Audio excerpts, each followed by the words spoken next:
Bref, présentation des résultats de l'étude menée par Catalyse en collaboration avec le CNER et SNCF Développement sur le devenir des agences de développement économique. La première partie de ce travail a consisté à dresser un état des lieux des agences de développement économique aujourd'hui. Cet état des lieux a bien entendu mis en avant la grande diversité de situations de ces agences, que ce soit en termes de périmètre d'intervention, de gouvernance, de métiers, de moyens d'intervention, etc. Au-delà de cette grande diversité, Catalyse a construit une typologie des agences de développement économique. Cette typologie permettant à chaque type d'associer des enjeux spécifiques. On a ainsi identifié 4 types d'agences. Le premier, les spécialistes intervenant sur les territoires de moins de 300 000 habitants. Il s'agit essentiellement d'agences de développement exogènes qui interviennent sur des territoires de taille relativement restreinte, moins de 300 000 habitants. Ces agences sont soumises à une difficulté qui est la difficulté à faire venir de nouveaux investisseurs sur le territoire national de manière générale, associée spécifiquement sur ces agences de taille restreinte à une contraction des budgets qui les impacte particulièrement. Deuxième type d'agence, les spécialistes intervenant sur les territoires de plus de 300 000 habitants. Il s'agit là d'agences intervenant soit sur les métiers du développement exogène, soit des agences d'innovation. Ces agences sont bien entendu soumises elles aussi à la contraction des budgets publics, mais on est sur des budgets moyens qui sont plus importants, donc cette baisse les impacte moins directement. L'enjeu là va plutôt être un enjeu de coordination. Une coordination horizontale, sur les métiers du développement exogène notamment, avec des agences qui peuvent intervenir sur finalement un même périmètre d'intervention. Par exemple, quand on a une agence d'agglomération et une agence départementale ou régionale sur le métier du développement exogène. Autre coordination nécessaire, coordination verticale.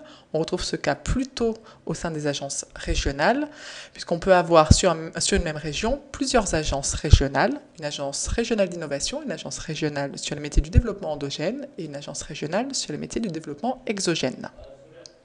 Troisième type d'agence, les généralistes hors région.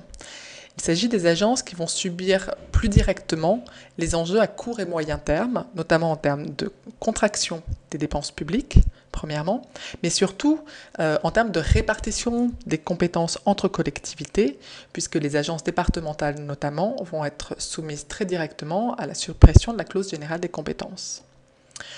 Et enfin, les généralistes régionales sont des agences qui interviennent sur les métiers du développement endogène et exogène à l'échelle régionale.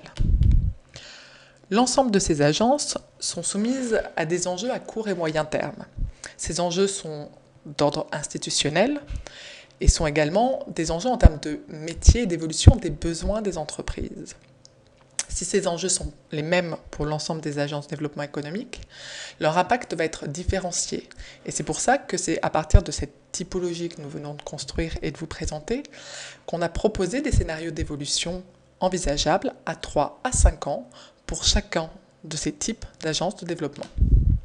Ainsi, par exemple, pour les spécialistes de moins de 300 000 habitants, on a imaginé 2 scénarios possibles en matière d'évolution à 3 à 5 ans. Premier scénario possible, c'est d'accroître le périmètre d'action de cette agence, c'est-à-dire d'intervenir non plus sur un territoire de moins de 300 000 habitants, mais de s'associer avec les territoires voisins pour atteindre une taille critique et disposer de moyens humains et financiers nécessaires pour mener les métiers du développement exogène de cette agence. Autre possibilité, c'est l'élargissement des compétences techniques. C'est quelque chose qui s'est déjà fait par le passé, c'est-à-dire que ce sont des agences qui élargissent leur domaine de compétences et leur métier en passant de métiers spécifiquement exogènes à des métiers du développement endogène. Pour les spécialistes de plus de 300 000 habitants, 2 scénarios sont envisageables. Le premier, c'est la fusion entre agences intervenant sur un même métier. Alors on pense notamment aux agences exogènes, agences d'agglomération ou de département qui pourraient intervenir sur un même territoire. Articulation renforcée, scénario minimum, voire la fusion de ces agences.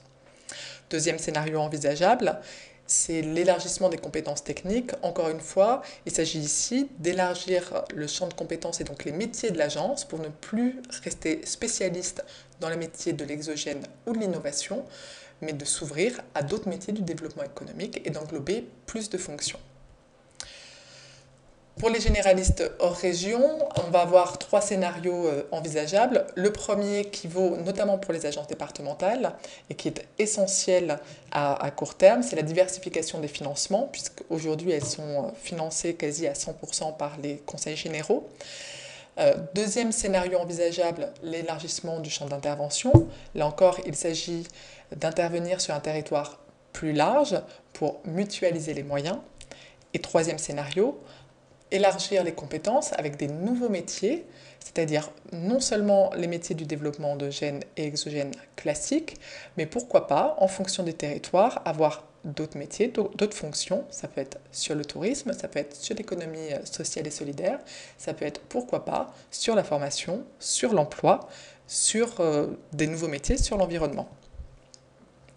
Et enfin, scénario d'évolution pour les généralistes régionales, mais qui impacte également les généralistes infrarégionales.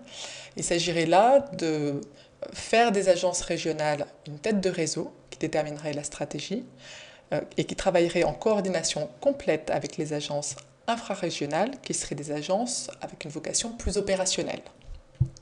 Vous retrouverez bien entendu ces scénarios avec plus de détails et plus de précision dans les travaux complets que vous retrouverez sur notre site. Pour conclure, quelques messages importants de ce qu'on peut retenir de cette mission.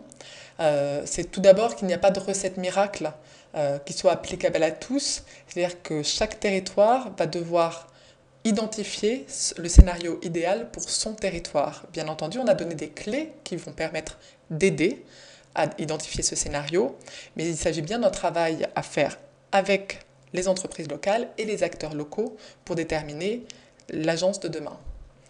Deuxième point de vigilance et point sur lequel nous souhaitions insister, il faut absolument apprendre à faire mieux avec moins. C'est un enjeu essentiel à court terme, ce qui signifie une meilleure coordination entre les acteurs du développement économique, en premier lieu entre les agences de développement économique et le réseau consulaire, et entre les agences économiques entre elles.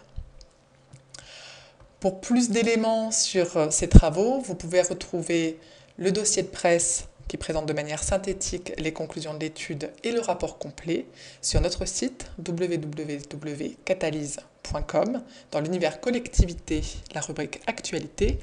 Et bien entendu, vous pouvez nous téléphoner pour plus de questions ou précisions.